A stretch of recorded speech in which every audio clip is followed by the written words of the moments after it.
Bienvenue dans cette nouvelle édition du QG News. Au sommaire, au Sénégal, le PASTEF, grand vainqueur des élections législatives du 17 novembre. Le parti au pouvoir a en effet remporté 130 des 165 sièges disponibles à l'Assemblée nationale. Au Mali, le général de division Abdoulaye Maïga, nommé Premier ministre en remplacement de Choguel Maïga, démis de ses fonctions par le président de la transition Assimi Goïta ce jeudi 21 novembre. L'ex-chef du gouvernement avait publiquement dénoncé des tensions au sein du pouvoir de transition. Et puis du sport en fin d'édition avec un retour sur les événements sportifs majeurs qui ont animé le continent africain ces dernières semaines. Ce sera avec notre journaliste sportif José Douglas. Au Sénégal, c'est une victoire écrasante aux législatives que signe le parti au pouvoir. Le PASTEF, mené par Ousmane Sonko, a en effet remporté 130 sièges sur les 165 qui composent le Parlement. En deuxième position, on retrouve la coalition d'opposition Taku Walou, menée par l'ancien président Macky Sall avec 16 sièges seulement.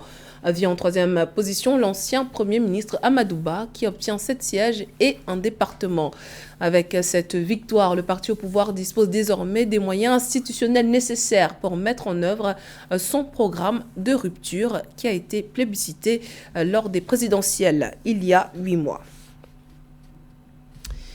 Au Mali, Choguel Maïga n'est plus Premier ministre. Ces critiques ouvertes à l'encontre du gouvernement de transition lui ont vraisemblablement coûté sa place.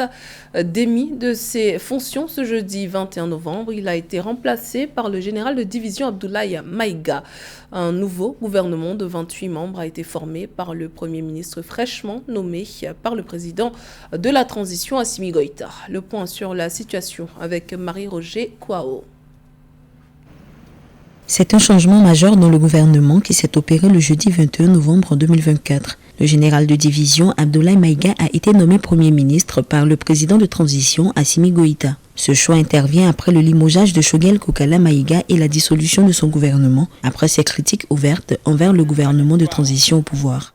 Vu le décret numéro 2024-0657 PTRM du 21 novembre 2024, portant nomination du Premier ministre, après consultation du Premier ministre, décrète. Article 1er. Sont nommés membres du gouvernement en qualité de Premier ministre, ministre de l'administration territoriale et de la décentralisation, général de division Abdoulaye Maïga. Abdoulaye Maïga, pilier du régime militaire, est une figure de confiance d'Assimi Goïta. Ce n'est pas sa première expérience à ce poste. En 2022, il avait déjà assuré l'intérim lors de l'hospitalisation de Choguel Maïga. Mais depuis, il passait déjà pour le Premier ministre de facto, reléguant son prédécesseur à des fonctions de représentation. Cette nomination marque une nouvelle étape dans la transition malienne, alors que le climat politique reste tendu. Reconnaissons-le qu'avec le limogeage de Choguel Maïga, qui, il faut le rappeler, est un civil, l'armée reprend la main sur l'exécutif en nommant Abdoulaye Maïga, qui est avant tout un militaire. Lui, contrairement aux civils, se conformera aux ordres du président et il n'aura pas de prétention à demander la fin de la transition. Sa radicalité vis-à-vis de l'Occident permet au pouvoir malien de durcir son bras de fer avec la France en particulier. Choguel Kokala Maïga, limogé mercredi 20 novembre, avait récemment critiqué la gestion de la transition lors d'un meeting commémorant la reprise de Kidal. La nomination d'Abdoulaye Maïga, considéré comme un homme fort du régime, vient renforcer l'influence des militaires dans la conduite de la transition. Régulation des filières coton et anacarde en Côte d'Ivoire. L'exportation de ces deux produits agricoles sera désormais soumise à une autorisation. Objectif, favoriser leur transformation locale afin de créer de la valeur ajoutée et des emplois. Les détails dans ce sujet de Pauline Minka.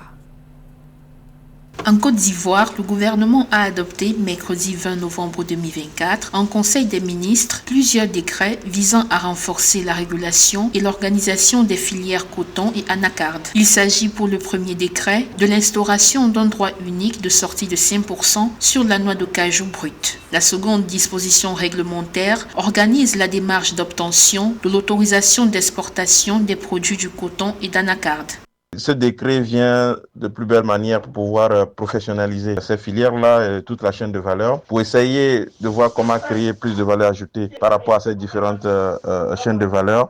Plus globalement, ces différentes mesures s'inscrivent dans un contexte où le pays d'Afrique de l'Ouest envisage accroître sa production de coton et d'anacarde, ainsi que l'activité de transformation de ces deux matières premières. Le pays a récolté 347 922 tonnes de coton graine au terme de la campagne cotonnière 2023-2024, soit une hausse de 47% d'une année sur l'autre. Ceci dit, les autorisations d'exportation peuvent être vues comme une manière de restreindre les exportations, auquel cas ça va permettre d'avoir la disponibilité en matière de matières premières pour pouvoir transformer et créer plus de valeur ajoutée. Le coton et la noix de cajou font partie des principaux produits agricoles exportés en Côte d'Ivoire. Le secteur de l'anacarde réalise un chiffre d'affaires de plus de 600 milliards de francs CFA par an, selon un média local. La régulation de la production ainsi que la commercialisation interne de ces matières premières enregistreront des changements sur le plan réglementaire. Également dans l'actualité, la 11e édition du festival Visa for Music s'est ouverte ce mercredi 20 novembre à Rabat au Maroc. Cette édition a réuni un peu plus de 500 artistes et plus de 1000 professionnels de l'industrie musicale africaine, du Moyen-Orient et du monde. Retour sur cette première journée dans ce reportage de Joseph Moifou, notre envoyé spécial à Rabat. Environ 1000 professionnels de l'industrie musicale et un peu plus de 500 artistes venus des 4 coins du monde se sont donné rendez-vous ici même à Rabat, au Maroc, à l'occasion de l'acte 11 du festival Visa for Music 2024. Comme lors des éditions précédentes, la 11e édition du festival Visa for Music met en lumière la richesse et la diversité des talents émergents. Cette édition va également favoriser les échanges artistiques entre les différentes cultures. Un accent sera mis sur la promotion et la valorisation de l'industrie musicale africaine.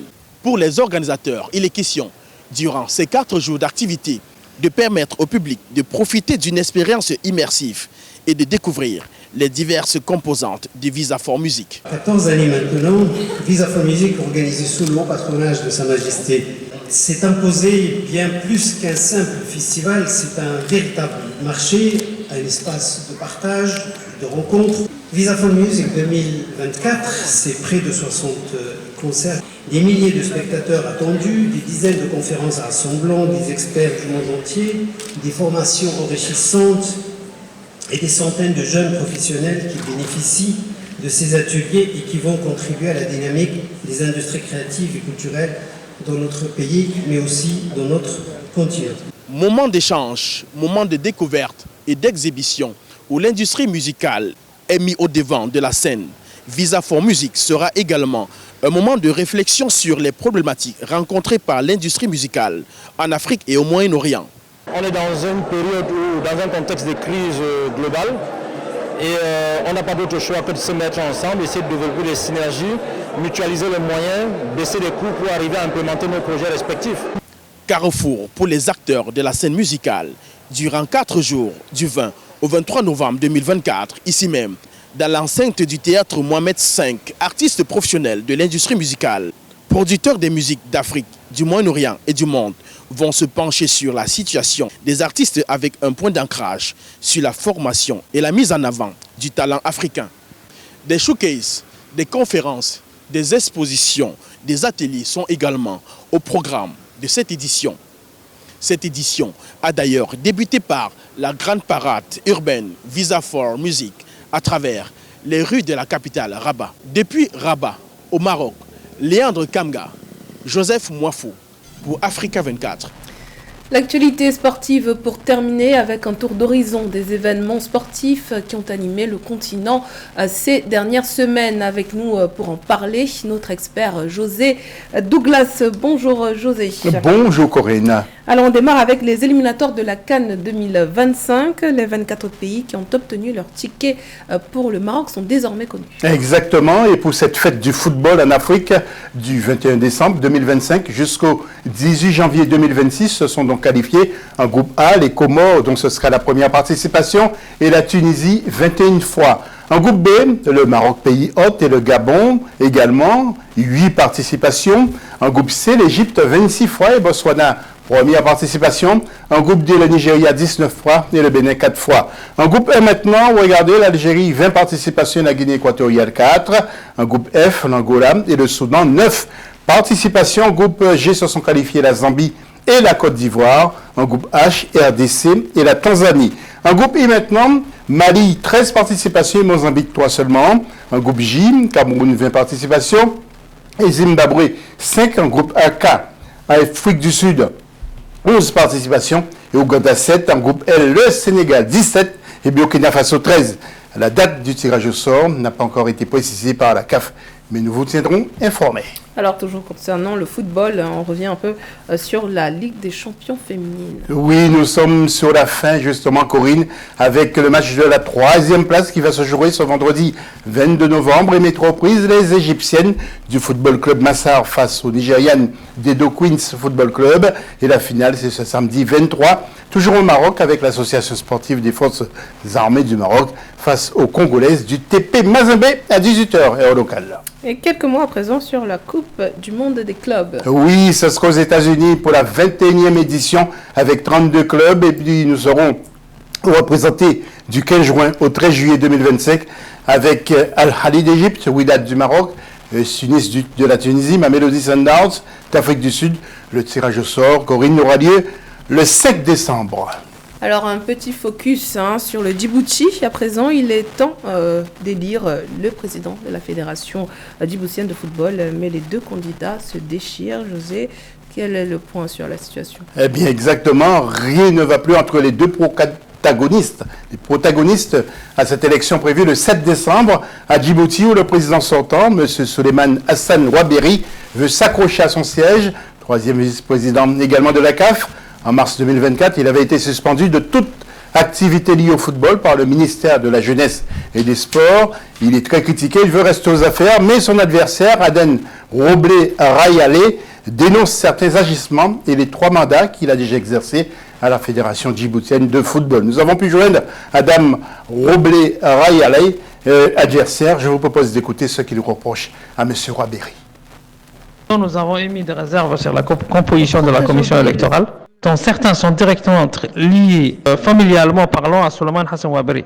Cette réserve est déposée, donc photo à l'appui. Ces gens s'affichent avec lui en portant des t-shirts à son effigie. J'ai saisi la gouvernance de la Fédération internationale, la FIFA, quant à Souleymane Hassan Ouaberi. Pour ma part, je voudrais donc une élection comme prévu par les statuts, rien de plus. Durant ces 14 années de règne, le football djiboutien a régressé de façon significative. Le centre technique national est dans un état de délabrement avancé, alors que tout l'argent qui a transité n'a servi qu'à enrichir des personnages au lieu de développer le football djiboutien. On va maintenant parler de boxe, José, avec la 5e édition du Choc des Titans. Oui, mettez vos gants, Corinne. Plusieurs villes de la Côte d'Ivoire sont d'abord visitées pour la phase des éliminatoires, telles que Koumassi, Abobo. Il y a aussi Yopougon, Bouaké, avant de se retrouver le 14 décembre au Palais des Sports de Trècheville pour l'apothéose finale. Écoutons l'organisateur de ce choc des titans, le Don King de la boxe en Côte d'Ivoire, Jimmy Traoré. Nous sommes à la 5e édition. On fait une très belle caravane qui a fait 4 belles communes, Koumassi, Abobo, Yopougon et Bouaké. Nous sommes en train de revenir au Palais des Sports de Trècheville le 14 décembre pour l'apothéose, pour la belle finale. Et nous sommes contents parce que nous avons été accompagnés par le ministre des Transports, le maire de Bouaké, Amadou Koné, qui aujourd'hui a mis tout ce qui va avec ce projet-là pour qu'il devienne un projet d'institution, pour que le jeune Ivoirien ait l'école à seconde chance. Nous avons un ministre des Sports qui est à tous les niveaux en train de se battre avec nous pour que le projet devienne vraiment un projet d'institution, qui était avec nos côtés des populations avec nous dans la caravane, qui a parlé aux jeunes du Côte d'Ivoire, qui a exprimé sa volonté que la boxe reprenne sa place comme sous l'heure de Fauboigny. M. Silas Metch, auquel nous remercions particulièrement ici aujourd'hui. Nous avons des mécènes comme Laurent Loukou en Côte d'Ivoire, et Fabrice Koulibaly à Géroute, et Karim Ouattara de la Lunassi, et l'OMS avec son directeur général, M. Ousmane Bané. Aujourd'hui, le choc est en train de devenir un vrai projet pour la jeunesse ivoirienne et nous en sommes très très très fiers. En dehors du football et de la boxe, José, quelles sont les autres actualités en bref sur le sport? Oui, nous restons sur le continent avec justement un peu de football encore, hein, Corinne. Le président de la Confédération africaine de football, Patrice Motsepe, a exprimé son émoi suite au décès de la légende du football sud-africain, Lucas Moripe, considéré comme l'une des plus grandes figures, s'il vous plaît, du football du pays. Et puis la 8e édition de la CAF, du CHAN, qui se tiendra au Kenya, en Ouganda et en Tanzanie du 1er au 28 février 2025 avec 19 nations comprenant les 3 pays organisateurs, Kenya, Ouganda, Tanzanie. Et justement, le président Motsepe se rendra dans ces 3 pays au mois de décembre 2024 afin d'évaluer les progrès et le niveau de préparation des infrastructures de ce CHAN. Et pour terminer, la Confédération africaine a désigné la Sud-Africaine Andaël Dlamini, la Rwandaise Salima Mukansanga et la Marocaine Fatia Lahassiri en tant qu'assistante pour le tirage au sort officiel de la Coupe d'Afrique des Nations féminines CAF Total Énergie qui aura lieu au Maroc, une cérémonie qui se tient justement aujourd'hui 22 novembre au Centre technique Mohamed VI à Salé au Maroc. Je rappelle quand même, Corinne, les équipes qui vont nous représenter. Il y aura donc le Maroc, pays hôte, le Nigeria, l'Afrique du Sud, la Zambie, le Ghana et la Tunisie, le Mali, le Sénégal, l'Algérie, RDC et Tanzanie, ainsi que Botswana. Je ne vous demanderai pas un pronostic, mais l'Afrique du Sud est tenante du titre, la 13e édition qui se déroulera du 5 au 26 juillet 2025 au Maroc. Et vous avez dû noter au passage que le Cameroun est absent. Merci José pour ce tour d'horizon. C'était le journal de la rédaction. Merci pour votre fidélité. Dans un instant, une nouvelle édition de l'actualité sur Africa 24.